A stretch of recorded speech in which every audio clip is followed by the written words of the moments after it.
सप्रेम साहिब बंदगी। बंधुओं, सदगुरु कबीर साहब ने बीजक में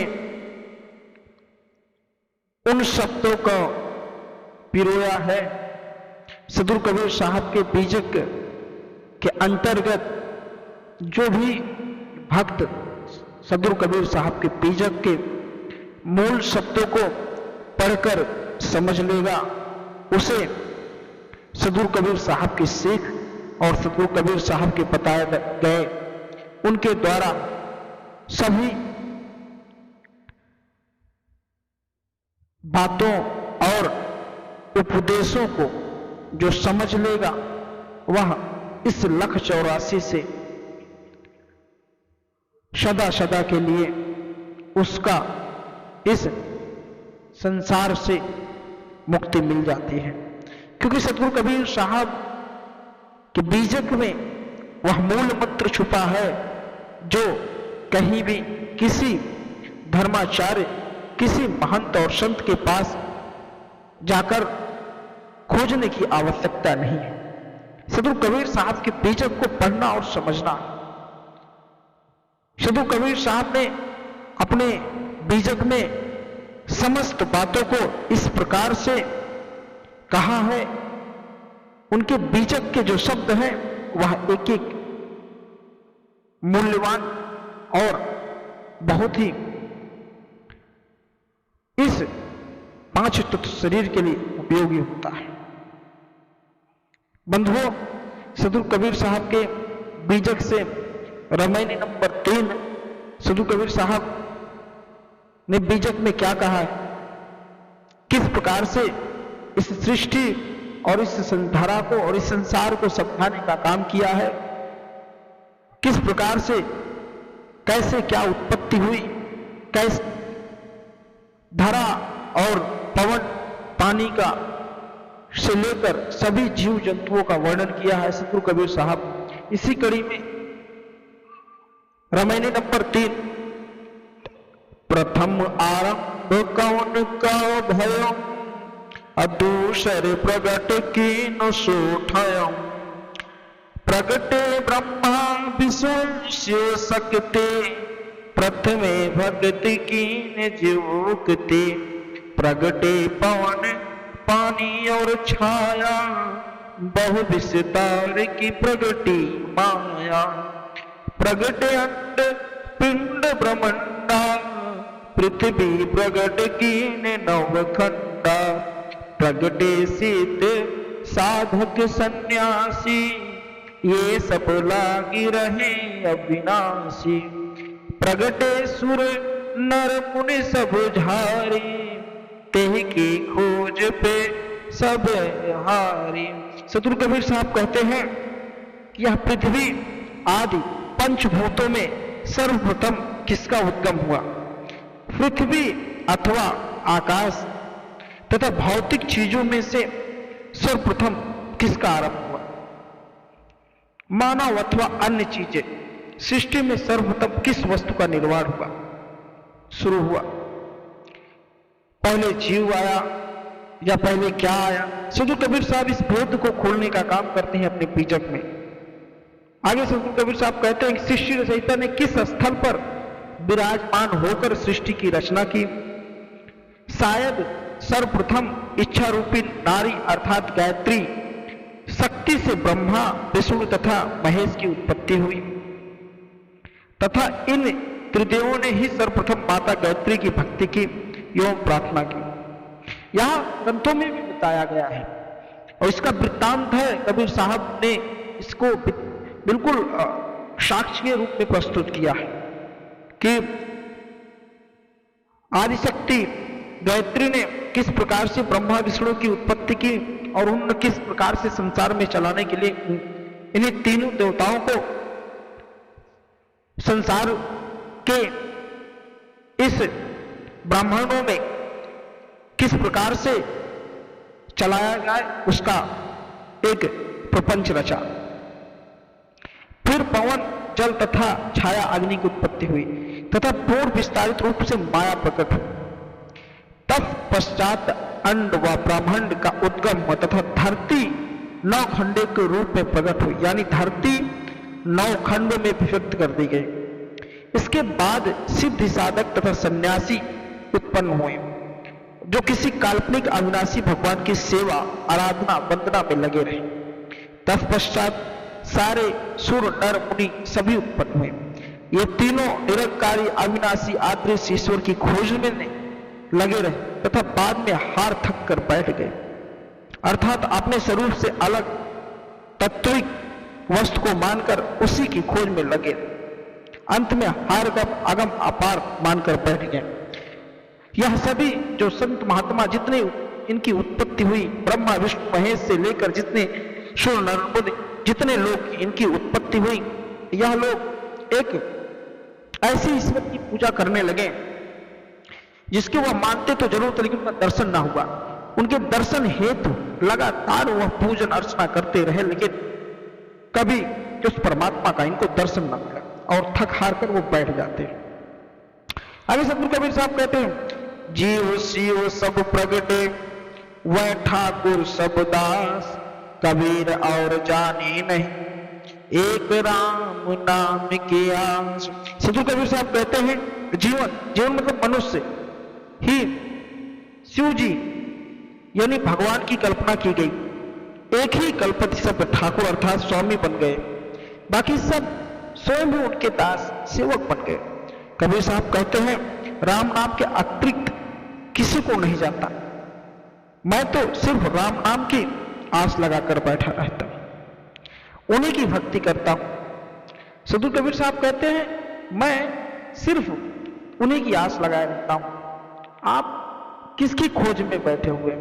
राम नाम का तात्पर्य होता है, सतगुरु कबीर साहब ने बताया है कि एक राम तो दशरथ घर जन्मे, एक राम ने जगत पसारा और एक राम सबसे न्यारा। तो सतगुरु कबीर साहब ने जिस राम की पूजा ब्रह्मा विष्णु महेश ने की, जिस राम की पूजा स्वयं राम ने की, उस राम की पूजा सतगुरु कबीर साहब करते थे। उस आराध्य की अर्थात उस परम पिता परमेश्वर को जानने की खोज करते, उसी में मैं लीन रहता हूं।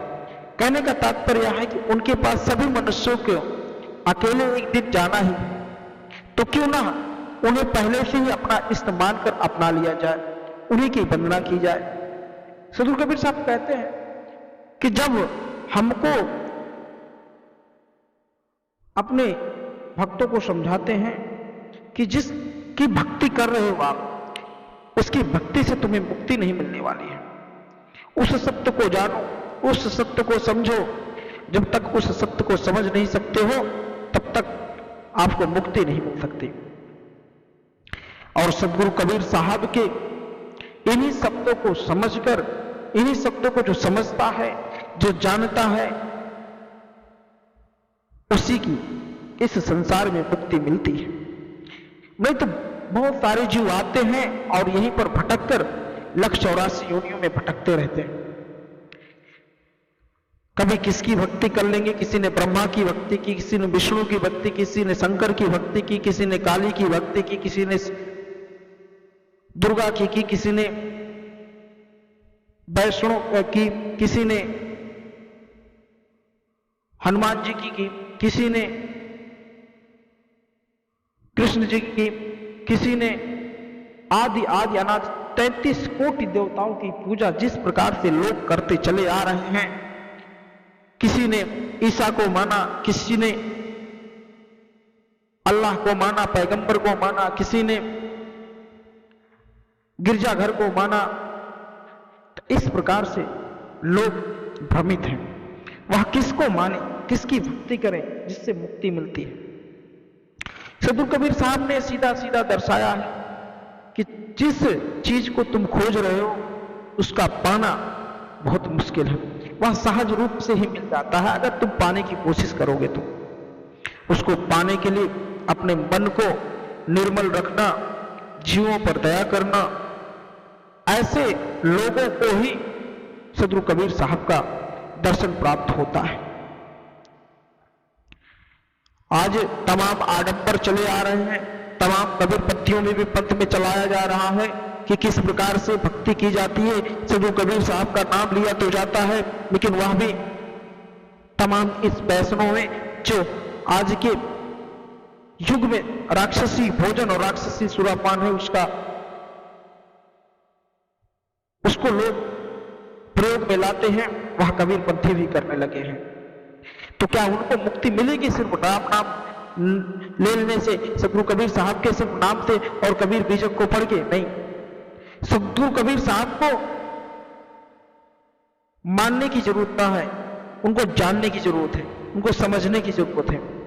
यह जरूरी नहीं है कि सदगुरु कबीर साहब के भक्ति के रूप में एक सॉन्ग रचाया जाए और कंठी माला पहन के बड़ा सा तिलक लगाकर भक्ति की जाए, उसमें भी सदगुरु कबीर साहब की कृपा कभी किसी पर बनेगी नहीं। सदगुरु कबीर साहब की भक्ति करने के लिए जरूर नहीं है कि कंठी माला पहनकर ही घूमे। सदगुरु कबीर साहब की भक्ति के लिए अपने मन और अपने तन को निर्मल करना जरूरी है। वो एक पहाड़ भी सदगुरु कबीर साहब का नाम ले लेता है तो वह इस कलयुग से उसे मुक्ति मिल जाती है, यह लक्ष्य 84 होने में उसे भटकना नहीं पड़ता।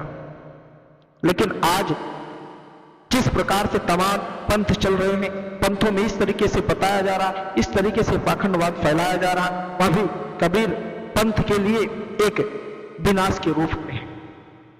क्योंकि सदगुरु कबीर साहब के बारे में समझने की जरूरत है, उनको जानने की जरूरत है। मानने से कुछ नहीं होता।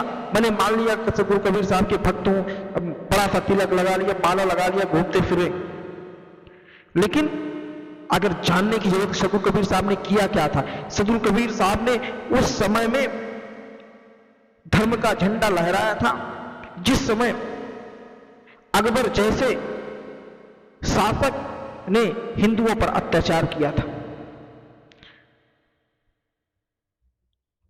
और उन्होंने सभी किसी भी जाति को नहीं छोड़ा था। सदगुरु कबीर साहब ने सभी धर्मों को उन्होंने लपेटा था, सभी धर्मों को सुनाया था कि जिस प्रकार से कट्टरवादिता सभी धर्मों में फैलती जा रही है, वह हमारे भारत और हमारे हिंदुस्तान के लिए वह विनाशकारक साबित होगा।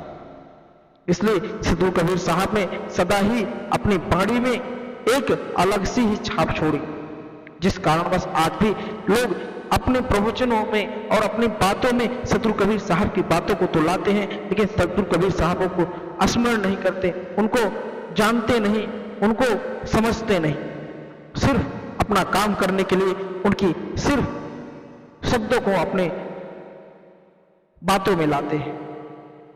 इसलिए अगर सदगुरु कबीर साहब के जो भी व्यक्ति सदगुरु कबीर साहब से प्रेम करता है, से भक्ति करता है, वह निश्चल भक्ति करता है, उसे आवश्यकता नहीं है कि वह सिर्फ सॉन्ग रचाए, क्योंकि सदगुरु कबीर साहब की भक्ति तो बिल्कुल सरल है। उनकी भक्ति में जरूरत ही नहीं है कि बड़ा सा कोई दक्षिणा हो, बड़ा सा कोई मेवा मिष्ठान चढ़ाया जाए, कुछ नहीं। वह तो कहते हैं कि दूसरे का भला करो, तुम्हारा भला ईश्वर करेगा। क्यों करेगा? क्योंकि सदगुरु कबीर साहब की यही सीख है। आज व्याध कुछ नहीं आता किसी के, ऐसे किसी भक्त के ऊपर नहीं आता जो सदगुरु कबीर साहब की सचमुच उनकी बातों को मानता है। इसलिए सदगुरु कबीर साहब ही इस काल निरंजन के जाल से मुक्ति दिला सकते, बाकी किसी की भी भक्ति कर लो तुम्हें मुक्ति नहीं मिलने वाली।